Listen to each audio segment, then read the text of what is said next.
धाकड़ खबर बेखौफजुमा बेबाक अंदाज।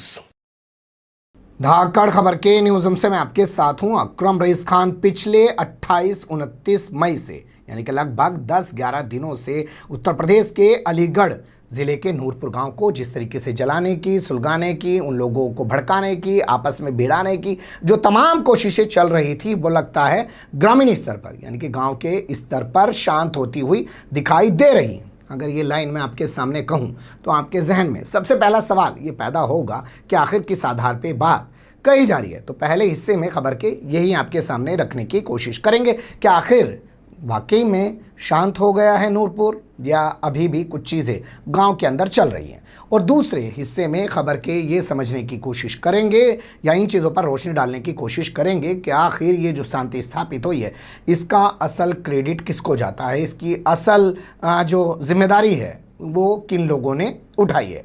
तो इधर उधर की बात छोड़ देते हैं, तमाम चीज़ें आप जानते ही हैं। वैसे अगर हम चाहें, क्योंकि अखबार से रहा हूं तो एक बीमारी भी है, ये कुछ ज्ञात हो के लिखा होता है ना अखबार में नीचे, ज्ञात रहे, उल्लेखनीय है, ये लिखने की एक आदत होती है। तो वही आदत यहाँ पे एकदम थोड़ी छूट जाएगी। 10-12 साल अखबार की दुनिया में गुजारे हैं तो आपको बता दें, उत्तर प्रदेश के नूरपुर गाँव में 26 मई को एक ऐसी घटना हुई थी जिसके बाद उसको सांप्रदायिक रूप दे दिया गया। हुआ ये रात का समय था, नमाज का वक्त था। उसी दौरान गाँव के अंदर दलित समाज की 2 बेटियों की बारात हरियाणा से आई।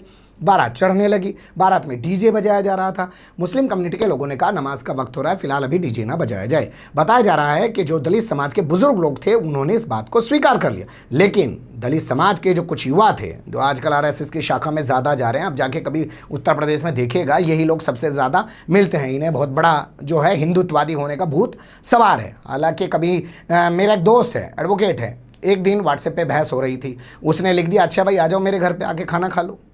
एक नहीं आया, जितने उसको रात दिन कहते थे कि हिंदू हिंदू, एक उसके घर पे आके खाना खाने नहीं पहुंचा। खैर इस कहानी को भी छोड़ देते हैं, आप सब सच्चाई जानते हैं। लेकिन क्या जो मुस्लिम कम्युनिटी के लोग साथ बैठ के खाना खाते हैं, साथ बैठ के खाना खिलाते हैं, पानी तक पीते हैं घर में बैठ के, कोई परहेज़ नहीं करते हैं सिर्फ एक इंसान मान के, क्या उनके साथ ये दलित कम्युनिटी वाकई में उस तरीके से व्यवहार करती है?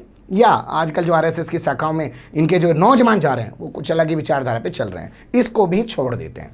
तो वो नौजवान जो थे वो कहने लगे ना जी डीजे तो ना बंद होने का, डीजे ना बंद होने का। इसको लेकर तनातनी होगी, पुलिस को सूचना दे दी गई क्योंकि वहाँ एक हंगामा खड़ा हो गया था।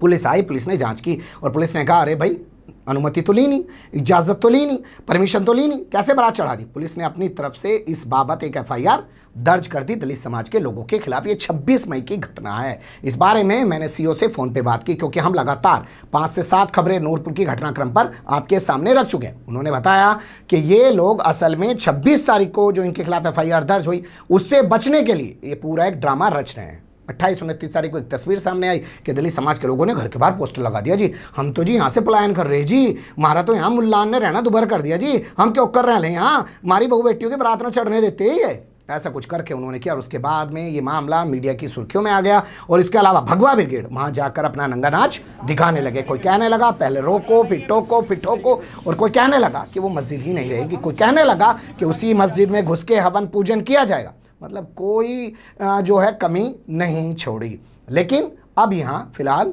इस वक्त में शांति दिखाई दे रही है। मैं कुछ तस्वीरें आपके सामने रख रहा हूँ, आप इसमें देख सकते हैं। ये दोनों समाज के लोग हैं। एक पीस कमेटी की मीटिंग बनाने का दावा किया था ना उस दिन जब मैंने डीएम की खबर आपके सामने रखी थी चंद्र प्रकाश सिंह की, तो उसी के तहत उसी क्रम में यहाँ के एसडीएम ने एक पीस कमेटी की मीटिंग की, मतलब कमेटी बनाई फिर मीटिंग की। उसमें दोनों समाज के लोग हैं और दोनों समाज के लोग बहुत ही एक स्वार्थपूर्ण माहौल में अपनी बात कर रहे हैं और तय किया गया है कि ये जो माहौल यहाँ चल रहा है इसको ख़त्म करने की कोशिश की जाएगी। सवाल पुलिस पर अभी भी कई सारे बाकी हैं तस्वीरें आने के बाद।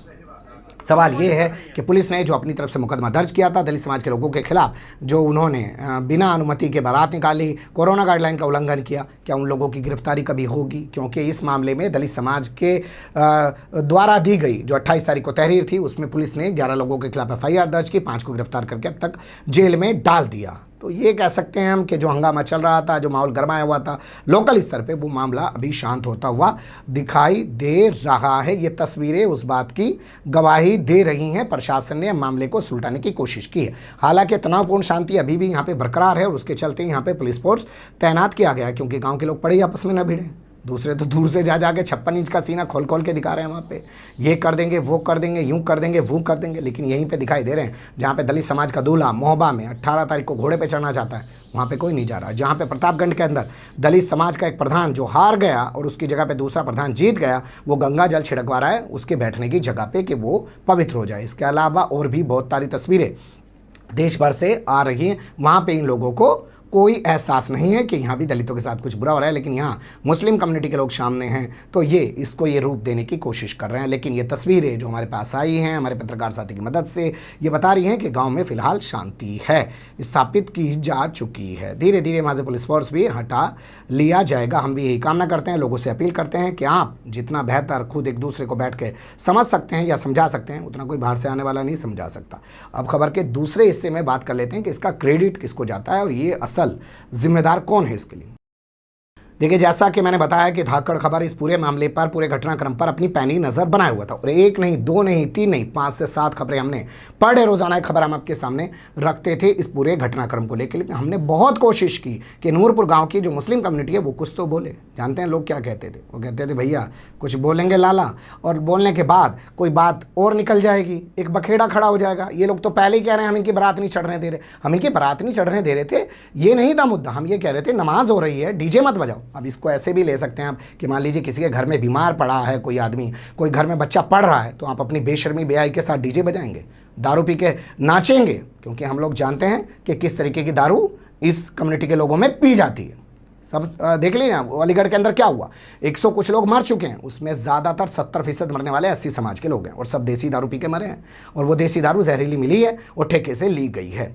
तो दारू पियेंगे, डीजे बजाएंगे, सुनना नहीं है भाई। आप गांव देहात में रह रहे हो, अगर वो कह रहे हैं नमाज कितनी देर की होती है, ज़्यादा से ज़्यादा 10 मिनट की, रुक जाते, बारात तो घंटों तक चढ़ती है। लेकिन उसको इशू बनाया गया और इशू बनाने के बाद उसमें बाहर के लोगों की एंट्री कराई गई, बाहर के लोगों के सामने रो रो के दिखाया गया, उनको बुलाकर उनसे जो है खूब बकवास कराई गई। इसका ख्याल दलित समाज की तरफ से नहीं रखा गया। यहाँ ये सवाल पैदा होता है कि वो इस्तेमाल हुए या उन्होंने खुद पहले से ही ये सब प्लान करके करवाया, ये सवाल भी होता है। लेकिन मुस्लिम कम्युनिटी का ना बोलना ये साफ दिखाता है कि जो शांति स्थापित वहाँ उस गांव में नूरपुर में हुई है।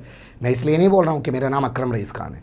एक बयान दिखाइए ना, मुस्लिम कम्युनिटी का एक बयान दिखाइए। उन्होंने साफ मना कर दिया। मैंने 10 लोगों से बात की वहाँ पे, कह रहे भैया हम बयान नहीं देंगे कोई भी। बयान देने के बाद कुछ और मामला निकल जाएगा और मामला बढ़ जाएगा। एक क्रेडिट तो गया है। दूसरे, यहाँ का जो आसपास का किसानी क्षेत्र है, भारतीय किसान यूनियन और तमाम लोग जो हैं जैसे भीम आर्मी, उन तमाम लोगों ने एक अहम भूमिका निभाई है। उन्होंने कोई भड़काऊ बात नहीं की है। इसके अलावा आप देखेंगे बसपा हो, सपा हो, कांग्रेस हो, उन्होंने भी इस पूरे प्रकरण से अपनी दूरी बना के रखी है। जबकि भगवा ब्रिगेड हो, भाजपा हो, ये तमाम पूरे इसमें इन्वॉल्व रहे हैं। और आखिर में आप ये भी कह सकते हैं कि हाँ भाई पुलिस की भी कोई जिम्मेदारी रह गई थोड़ी बहुत, नहीं हालात और भी ख़राब हो सकते थे। लेकिन क्या ये शांति कुछ समय के लिए है या वाकई में परमानेंट शांति है, या वाकई में दलित समाज के लोग अब समझ चुके हैं, या उनके अंदर एक और चीज़ पैदा होगी कि लो हमने ये कर दिया, उसके बाद चीज़ें और बढ़ेंगी कि रुकेंगी, कुछ कहा नहीं जा सकता। लेकिन तमाम चीज़ें थी, मुझे लगा एक बार आपकी नज़र में ज़रूर आनी चाहिए। बने रहिएगा धाकड़ खबर के साथ। फिलहाल कमेंट्स के रूप में आप लोग अपनी राय दे सकते हैं, खबर को लाइक कर सकते हैं, चैनल को सब्सक्राइब कर सकते हैं और ज़्यादा से ज़्यादा हमारी खबरों को शेयर कर सकते हैं। फिर ऐसे ही किसी सुलगते हुए या उलझते मुद्दे लेकर मैं आपके सामने हूँगा हाजिर। फिलहाल अभी मुझे नहीं इजाज़त।